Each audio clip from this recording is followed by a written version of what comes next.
Aujourd'hui, on se penche sur une décision assez spectaculaire qui est en train de secouer les alliances en Afrique centrale. Imaginez, les États-Unis qui déploient leur arme financière la plus lourde contre l'armée, oui, l'armée entière d'un pays partenaire de longue date, les forces rwandaises de défense. Cette citation, elle donne tout de suite le ton.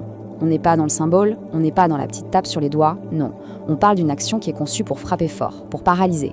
C'est un véritable étranglement financier qui se met en place. Alors ce qu'on va faire, c'est regarder en détail comment ça marche et surtout, pourquoi maintenant. Première chose, regardons la nature de cette attaque. Concrètement, qu'est-ce que le Trésor américain a vraiment mis sur la table?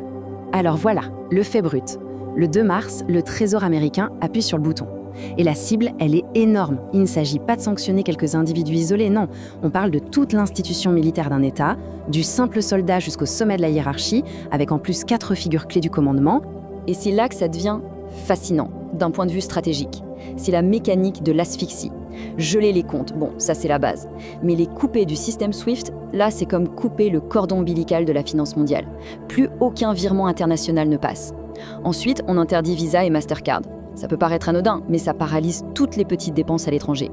En gros, on débranche complètement l'armée rwandaise du système, tout en lui interdisant de se réarmer. La question qu'on se pose, c'est pourquoi? Pourquoi une mesure aussi radicale contre un pays qui était un allié? Eh bien, la justification officielle de Washington est très claire, c'est le soutien présumé du Rwanda à un groupe rebelle particulièrement violent. Et attention, quand on parle du M23, on ne parle pas d'un petit groupe d'opposition armée. Les rapports qui ont servi de base à la décision du Trésor américain sont accablants. On y parle d'exactions systématiques, de massacres de civils, de campagnes de violences sexuelles utilisées comme une véritable arme de guerre et de l'enrôlement forcé d'enfants soldats. C'est ce niveau de brutalité qui a, semble-t-il, fait franchir une ligne rouge à Washington.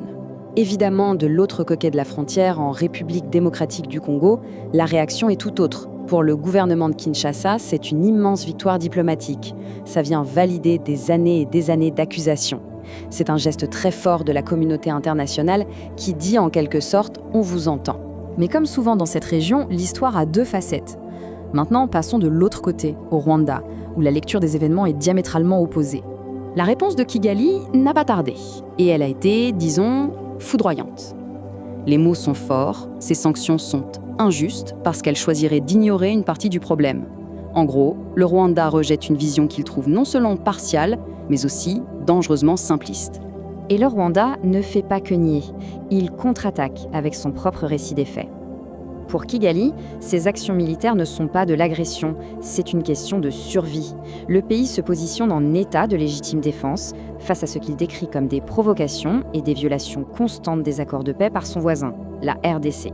Pour vraiment comprendre l'argument rwandais, il faut faire un petit retour en arrière et parler d'un autre groupe armé, un groupe qui est une véritable obsession sécuritaire pour Kigali. Et là, on touche le cœur de l'argument rwandais. Les FDLR, ce n'est pas juste une milice parmi d'autres. C'est un groupe qui a été en partie fondé par des responsables du génocide des Tutsis en 1994. Donc pour le Rwanda, leur présence juste à la frontière, une présence qu'ils estiment tolérée par Kinshasa, ce n'est pas une simple menace, c'est un danger existentiel. C'est la peur que l'histoire puisse se répéter.